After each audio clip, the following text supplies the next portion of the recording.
Imagine falling in love so hard that one day you wake up in a prison cell because of it. Hello, hey, how are you guys? Hope you're all doing good. Today, we've got a brand new story.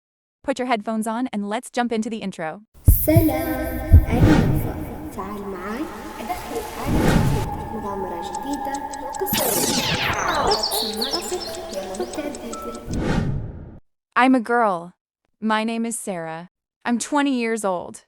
And if someone told me a year ago that love could drag me into such a dark place, a place where I wouldn't even recognize myself anymore, I would have laughed in their face and said, "No way, Ahmed loves me." To me, he was everything. Safety, comfort. The first person who actually understood me in a house full of silence. Problems, arguments, tension all the time. I met him by accident. Or at least that's what I thought. It started with one simple message. Then long conversations. Then phone calls. Then attachment. Then obsession. Ahmed knew exactly how to get into someone's heart. He knew when to say the right thing, when to disappear just long enough to make me panic, and when to come back so I'd cling to him even harder. I was literally living for him. The first thing I checked every morning was his text. The last thing I heard before sleeping was his voice. And he always told me, "I'm the only one who truly loves you." And slowly, I believed him. After a while, he started asking to see me in person. At first, I refused. I was scared, but day after day, he kept convincing me that this was normal, how every couple in love does this. And one day, for the first time in my life, I lied to my family. I told them my friend was sick and I was going to see her.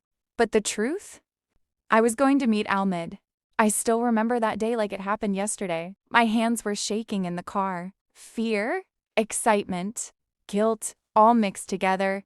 But the second I saw him, I forgot everything. We sat for hours talking, laughing, and the way he looked at me made me feel like I was the prettiest girl in the world. And after that, we kept meeting again, and I kept sinking deeper.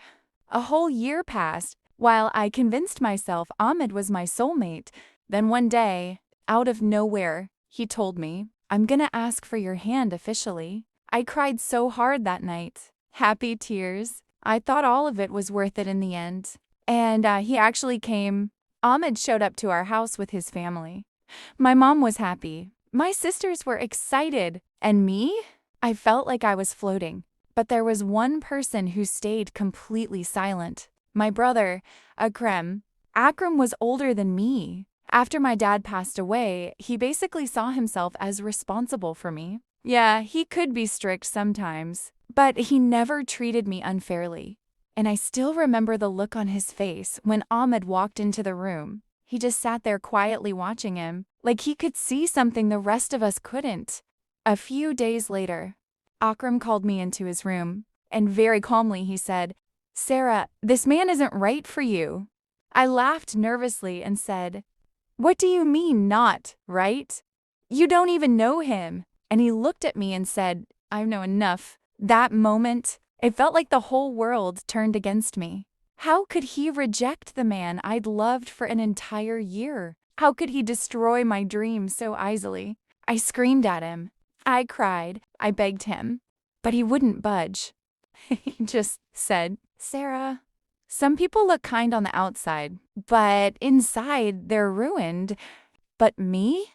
I was blind, and in one weak moment, hated me. But Akram just went silent. Silent in a way that hurt more than yelling ever could. He stared at me like his heart had shattered. Then quietly said, "Mistakes can be fixed, Sarah. Don't keep making them worse." But at the time, love felt bigger than my own mind, or at least what I thought was love. I even started threatening him. I told him if he didn't agree to the marriage, I'd marry Ahmed anyway. One time, I even said, "I'll kill myself." And now, when I remember the person I used to be back then, I honestly get scared of her. I was ready to lose everything for someone who never deserved me in the first place. And because life always finds the cracks in families, I had another brother from my dad's side. His name was Mazen. Mazen and Akram had old problems between them, and he loved doing the opposite of whatever Akram wanted. So I went to him crying. Told him Akram was ruining my life, that Ahmed loved me, that he wanted to marry me and protect my reputation. Mazen agreed almost immediately, like he'd been waiting for a chance to go against Akram, and one day, while Akram was traveling, I got married to Ahmed. Back then, I thought I'd won. I thought I fought the whole world for love. But the truth? I was walking straight into hell with my own feet. When Akram came back from his trip, I was terrified to face him. I thought he'd scream, kick me out, hate me forever, but the second he saw me, he quietly said, "Congratulations, Sarah. That's it. No yelling, no lecture, nothing." And somehow, that silence hurt me more than any punishment ever could. I moved into my husband's house trying to convince myself I was happy. But the very first night, every illusion shattered. Ahmed walked into the room acting completely different. His eyes were red. His movements were weird. His words were slurred. Later, I found out he was addicted to drugs. I swear, it felt like the ground disappeared beneath me. When I confronted him, he screamed in my face and said, "So what?" And from that moment on, my real life with him began. The Ahmed I thought was an angel, he was someone completely different. Aggressive, dirty, a liar. He disappeared for days, talked to other girls, hung around terrifying people, and a few months later, I discovered he'd actually been in prison before for drug charges. That's when I remembered Akram, every single word he warned me about. But by then, it was already too late. Little by little, Ahmed started dragging me into his world. At first, I refused. I screamed. I cried, but he knew exactly how to break me down. Sometimes with threats, sometimes with fear, sometimes with fake love. Until one day, I completely lost myself. I became someone else, someone I didn't even recognize anymore. And the worst day of my life was the day the police raided the place.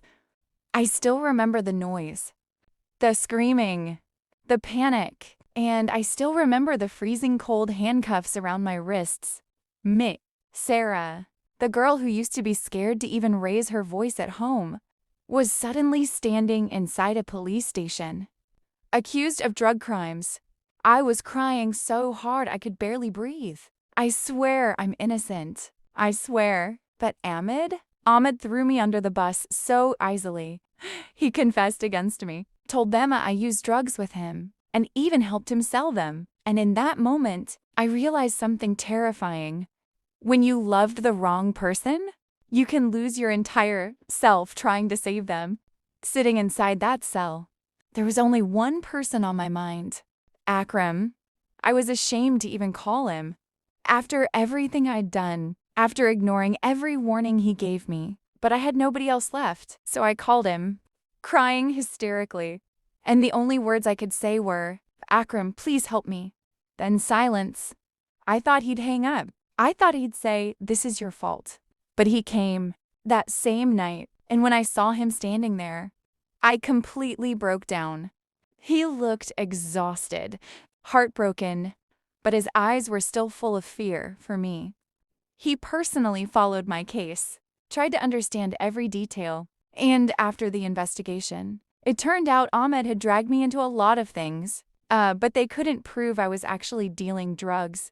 Akram never exposed me. He didn't even tell my mom the truth. He took me to rehab himself and paid for everything. Every day, he sat beside me, listening to me cry, listening to my regret, and never once did he say, "I told you so." Honestly, that kindness hurt more than anger ever could. The treatment months were hard. I kept trying to find the old version of myself again, but it felt like she was gone. When I finally went back home, I saw my mom completely broke down. "I'm sorry. I'm so sorry." But Akram stopped me from saying more. He didn't want anyone knowing what happened to me. Even after everything, he was still protecting me. Later, he helped me divorce Ahmed. And just like that, the man I once thought was the love of my life was gone. And now, I know not every feeling is love. Sometimes it's loneliness. Sometimes it's attachment. Sometimes it's just a beautiful lie pretending to be love. And sometimes the person stopping you from making a mistake is actually the person who loves you the most. If I could go back in time, I would have hugged Akram the moment he said, "Mistakes can be fixed, Sarah." And that's the end of the story. I'd love to hear your thoughts, so drop your opinions down in the comments. Don't forget to like and share the video with someone who loves stories like this. And of course, turn on notifications so you don't miss any new uploads. Hey, don't be out here enjoying my stories while you're not subscribed. Go hit that subscribe button real quick. Also, you can send me your legendary stories through my socials. You'll find all my accounts down in the description below. This was Nofa, and bye-bye.